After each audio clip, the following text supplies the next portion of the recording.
In the crystal clear waters of Coral Bay, a small but clever fish named Finn swam with a purpose. Unlike other fish who only looked out for themselves, Finn also watched out for the little ones who darted through the coral. They were too small to notice danger, like the fishing boat that once anchored above the reef. One bright morning, a fishing boat anchored above the reef. A man lowered his net into the water and instantly the schools of fish panicked and scattered. But Finn didn't flee like the others. Instead, he swam straight up to the net. He darted in and out, confusing the fisherman below with sudden splashes and swirls. Then he called out to the smallest fish, "Hide in the coral cracks. Stay low." Taking a deep breath, Finn looped through the seaweed and kicked up clouds of sand,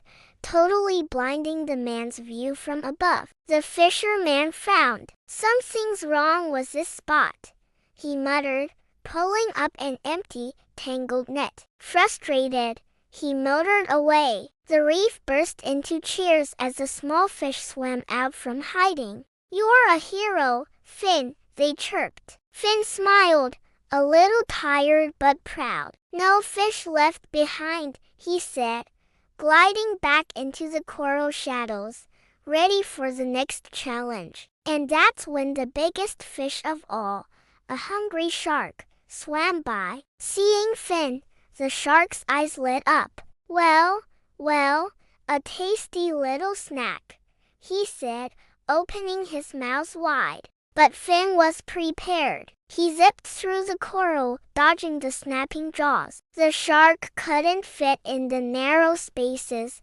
so he tried to ram Finn out with his head. But Finn was quicker. He darted around the coral, confusing the shark, then led him on a wild chase through the seaweed forest. The other fish watched in suspense as Finn kept just out of the shark's reach, then suddenly darted under a rock. The shark, too big to fit underneath, slammed right into it, knocking himself out. As the other fish cheered, Finn swam out from under the rock. "Let's clear this seaweed," he said, and together they did, celebrating their courage and friendship.